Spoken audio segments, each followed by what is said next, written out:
After unexpectedly landing a job at a company where one of my new colleagues turned out to be my former college bully, the same person who relentlessly humiliated me in front of others just for laughs, I'm now stuck between keeping my head down or preemptively warning HR before history repeats itself in the workplace. As a lead developer at a mid-sized SAS company with about 100 employees, I generally recognize faces around the office, even if I don't always know everyone's name. Recently, Krista, 33, joined the project management team on a project I'm involved with. Our paths had crossed before, back in college. During my college years, I was quite reserved, not really looking after myself, and very much the stereotypical, introverted academic, complete with poor posture and a questionable sense of style. Krista, on the other hand, had a good number of friends and was generally well-liked and conventionally attractive. While she wasn't necessarily the most popular, she certainly wasn't an outsider. We shared a few classes, and one day she asked for my help with an assignment. I assisted her, and our conversation felt genuinely friendly. After helping her with a few more tasks, she invited me to meet her at a coffee shop after class. I agreed, but when I arrived, she was nowhere to be seen. After waiting about 20 minutes, I called her. She answered, laughing, and I heard other voices joining in. Krista then said something like, "Why would I want to date a fat loser like you?" I looked out the window and saw one of her friends recording the scene on a phone. Over the next few weeks, jokes about me circulated. Flyers with my face from the coffee shop video, labeled "Creep," were put up. I kept a low profile, and within a month, something else became the campus focus, and I was mostly forgotten. Krista and her friends would still occasionally make snide remarks when they saw me, but for the rest of the campus, the novelty wore off. I was never formally accused of anything or truly ostracized by the wider student body. After college, I learned to take better care of myself. Working with other programmers now, I blend in and don't feel like a social outcast. When Krista was introduced to our team, I don't believe she recognized me. It's only been a week, but I've been debating whether to bring up the college incident to HR. My rational side tells me to just let it go, treat Krista as a new colleague, and move forward. However, a small part of me worries she might twist the college events, turning the team against me. So I figured it would be wise to inform HR, just in case she starts spreading stories, ensuring I have a record. Yesterday, some developments occurred, a mix of good and bad. The feedback I received about what to do was varied. Most suggested I speak up, but one HR professional advised against it due to potential mixed messages.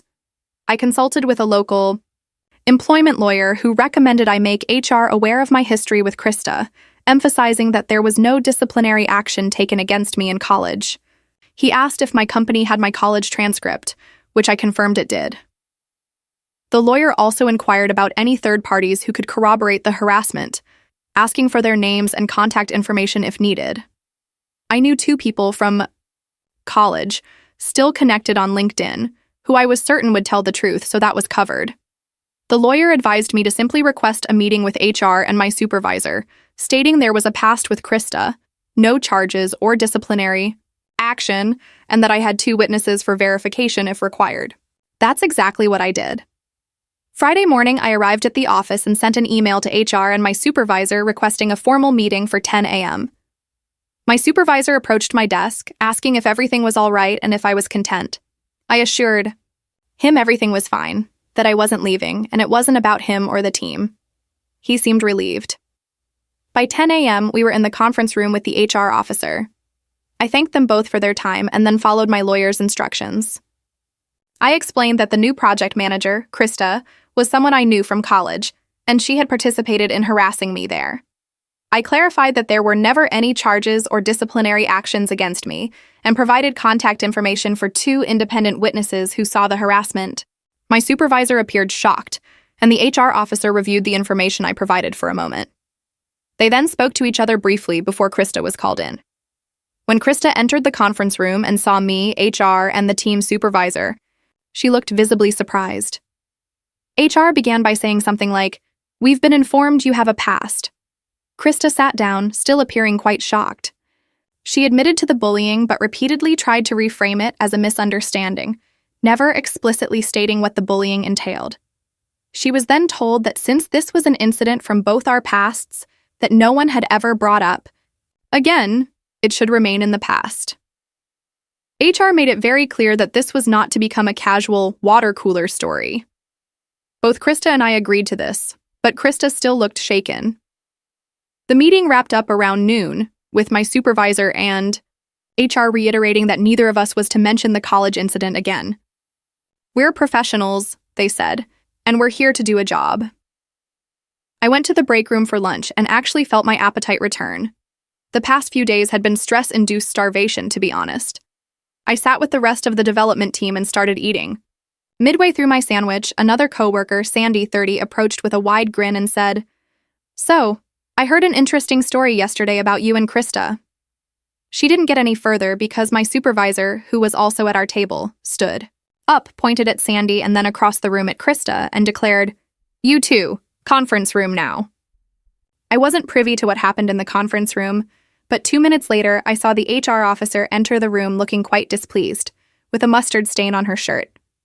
I assume she got the call and was interrupted during lunch. Not sure what exactly transpired.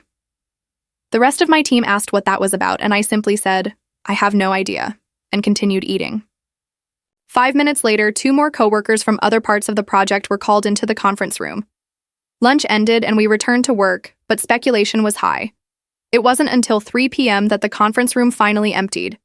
Krista looked like she had been crying, and the others who were in the room with her seemed to treat her quite coldly. I'm not sure what this will mean, but for now, it seems Krista is still employed here. I do appreciate the efforts HR and my supervisor are making to ensure this situation doesn't escalate further.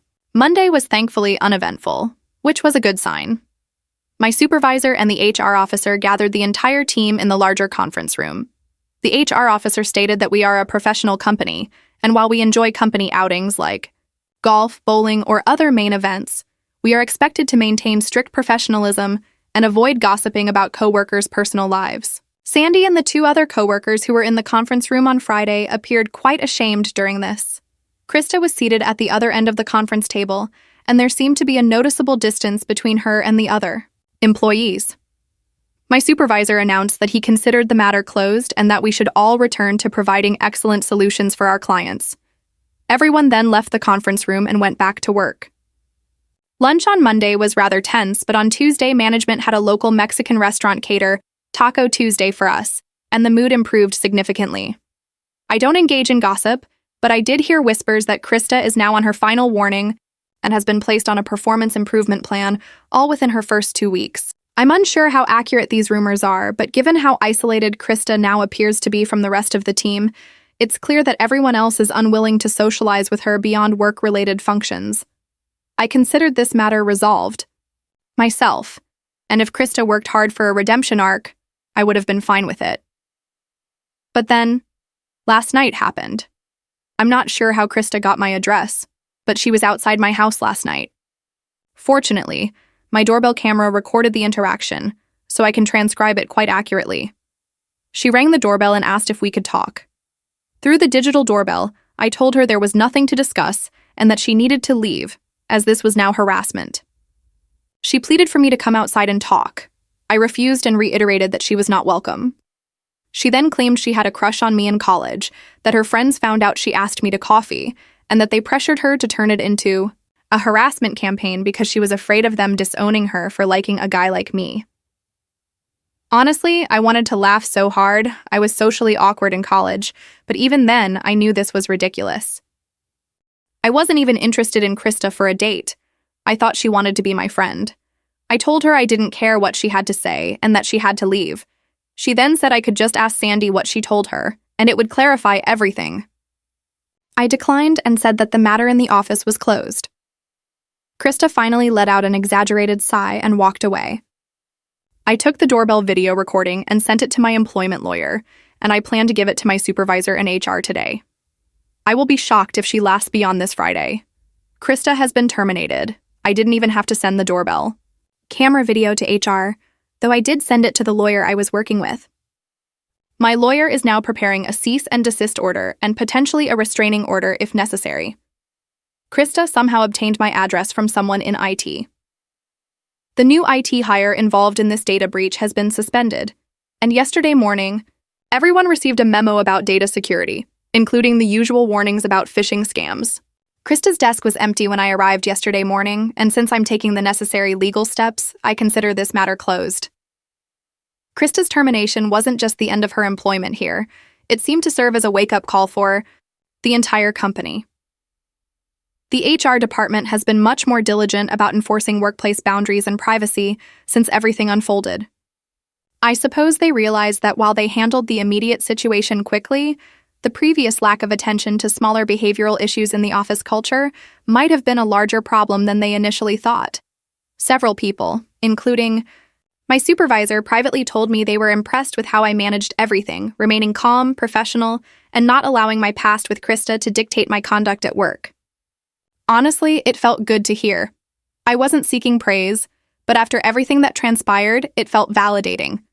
Regarding Krista's departure, I didn't get all the specifics at first. I heard through some office whispers that while Krista's performance was already a concern, it was her unprofessional behavior after the HR meeting that sealed her fate. Apparently, she started emailing some team members late at night, sending lengthy, rambling messages about how misunderstood she was regarding the college incident, and even attempting to guilt-trip some into helping her fix this. That behavior was completely unacceptable to HR and my supervisor. They deemed it a blatant violation of company policy, and it didn't take them long to decide that her continued presence on the team was no longer tenable. The aftermath for the rest of the office has been quite interesting. I know Sandy and the others involved in gossiping about Krista and me during the whole fiasco were called into another series of meetings, though none were as dramatic as the initial one. They all seem to have learned their lesson, as there hasn't been any more chatter or inappropriate behavior concerning the situation. Everyone has been much quieter around me, which is a relief. There's no more awkward tension, no snide comments, just a group of colleagues doing their jobs and staying out of each other's personal lives. The office finally feels normal again. On my end, I'm back to focusing on my work, which has been a welcome diversion. There are many exciting projects ahead, and it's nice to finally be able to concentrate on that instead of dealing with all the drama.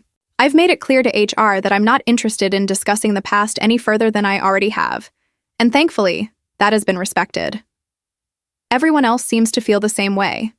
There's been no strange questioning or excessive curiosity about my past with Krista. The most surprising thing, though, is that the lawyer I'm working with suggested that given how everything unfolded, I might have grounds for a civil lawsuit against Krista for harassment and emotional distress. He mentioned that while I have no desire to make this more public, there could be potential damages for the emotional toll, especially considering the harassment in college and the more recent incidents of her coming to my house. At first, I was hesitant because I genuinely just want this entire chapter of my life closed. However, I've started to think about it more seriously. The legal system is a peculiar thing. It could serve as a way to prevent this from happening to anyone else in the future. You know? I haven't decided yet if I'm going to pursue it, but I'm leaning toward just letting it go. The whole ordeal has consumed enough of my mental energy, and I think I'm ready to put it behind me. I also want to mention something else that's been bothering me a bit. After Krista's firing, the IT department launched an internal investigation into how she managed to get my personal information. Apparently, the new IT hire wasn't the only one involved in the data breach. It turns out there was a much larger issue at play. A small group of employees had been misusing company resources to access confidential information about their coworkers. It wasn't widespread, but enough people were involved to prompt HR to take action. The employees involved were promptly let go, and there's been some restructuring in the IT department to ensure something like that never happens again. The breach was more than just Krista's actions. It was a failure of trust within a department that's supposed to maintain confidentiality. And frankly, I feel uncomfortable knowing that it wasn't just Krista who went rogue. It's unsettling to think about how easy it could have been for someone else to get my personal information, or worse, anyone else's. The company sent out a company-wide email apologizing for the breach and assuring everyone that new security measures were being put into place. But still, I'll admit I feel a little exposed now, especially since it was someone within IT who compromised my data.